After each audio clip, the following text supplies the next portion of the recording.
Hey everyone, I have a big problem. Hang on, let me show you.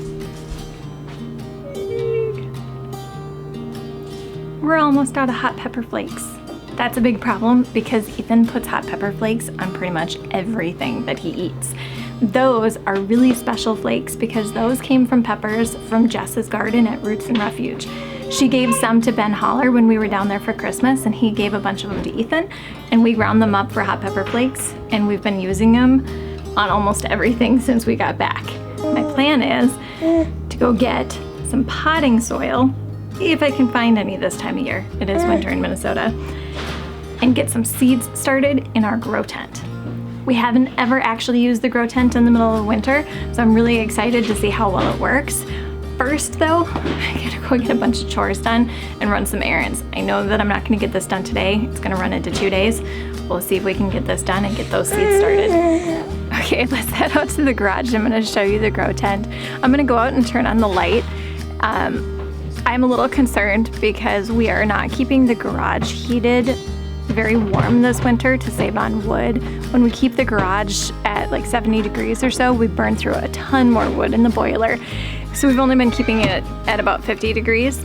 And I think that even with the light that it's still gonna be too cold for peppers. So what I'm gonna do is turn on the light and then leave it for a while, probably till tonight or tomorrow morning even, and then check the temperature inside the grow tent and see where we're at. If it's warm enough, then I'll go ahead and plant my peppers and put them in there. And if it's not, then I gotta make space in the house for that thing so that we can get those peppers planted. Let's go check it out. I probably put the wrong lens on the camera to show you this really well. It's kind of tight space back in here because there's a lot of junk in the garage that needs to get cleaned up. We bought this on Amazon and I cannot remember how much we paid for it. I will try to find something, either this one or something similar, and put a link below in the description. I just turned the light on in here. That box is the light. That is the tent. There it is. It's a pretty cool setup. We used this for the first time last spring to start some seeds. Up until that point, neither of us had ever grown anything under a grow light before. And it was pretty slick, because we were able to get stuff started indoors long before we would have been able to plant anything outdoors. In Minnesota, we have a pretty late last frost date, so you can imagine that it's kind of hard to grow some things with the shorter growing season. This is exciting because I can get my peppers started now and actually have plants producing pretty soon if I leave them in under the grow light. Peppers do pretty well inside anyway. They're kind of a plant that you can grow in a container, especially if you have it near a south-facing window where they're gonna get lots of light. Temperature is the key thing though, and I am a little bit concerned about the temperature out here. So I've got the light on, I'm gonna zip this thing shut, and then I'm gonna come back later and see how warm it gets in there. All right, let's get this done. I forgot, I bought new gloves. They're in my car. Hang on. I totally forgot. Let's see if these make it any easier. I don't feel any warmer. I don't know. Let me see. Let's get this done. And then I gotta get myself to town real quick because I need stuff for dinner. I can't cook dinner without food because I'm kind of out of groceries. Yeah, that's a problem.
I'm almost out of daylight.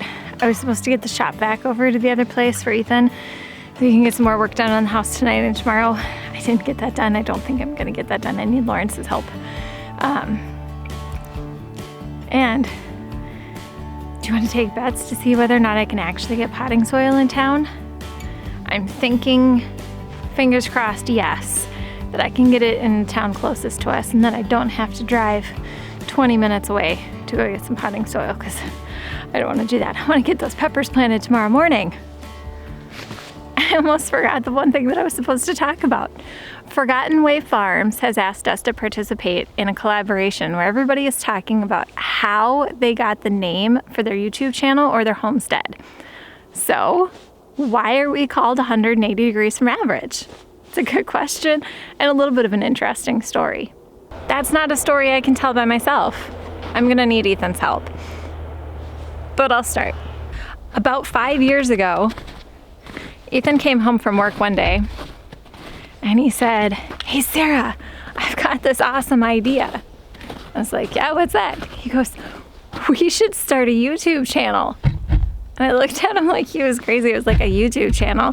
Why would we start? What are you talking about? And he's like, "Yeah, you know, we'd make videos and people would watch what we were doing and follow along." And I was like, why would anybody care about what we are doing in our everyday lives? That sounds stupid. And so we didn't start a YouTube channel 5 years ago. Then, 2 years ago, Ethan came home from work one day and he said, "Honey, I can't keep doing this anymore." "Okay, can't keep doing what?" He said, "My job, it's gonna kill me." He said, "I'm gonna go to work and I'm gonna quit." And I looked at him and I said, "Okay, totally on board with that." And that's how we started to get where we are today. So that's exactly what I did. I went into my office on that next Monday. It was a Friday when I came home and told Sarah I have to quit. And it was a Monday. We didn't have anything lined up. There wasn't a job lined up. There was nothing lined up. But man, did I just have to get out of there. So I went in on Monday and I gave my 2 weeks notice. And then I was done.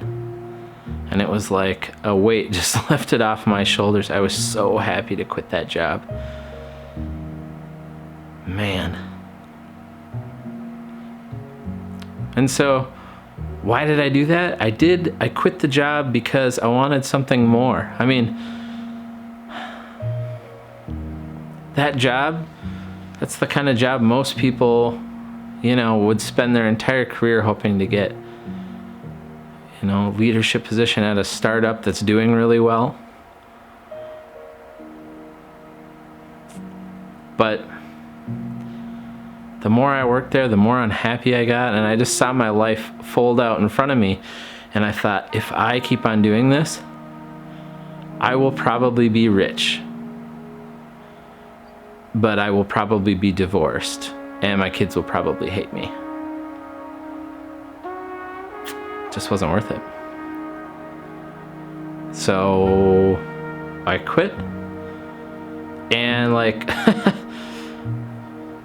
miraculously, the day after I gave my resignation, I had a previous employer who found out that I had quit, and they wanted to take me on as a contractor, which was great. So it all worked out perfectly, and I think that's what a lot of this is about. We want to live a life that's focused on the important things, that's really focused on the things that matter, instead of focusing on what everybody else wants you to focus on. There's a social penalty to say that your family is more important than your career, to say that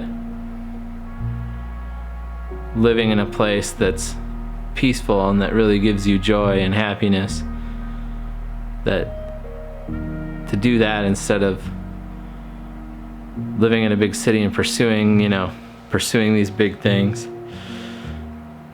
there's a penalty.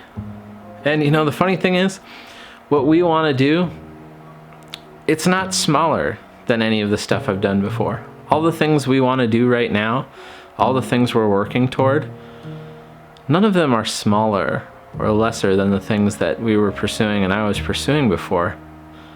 It's on my own terms now. And that is a great place to be.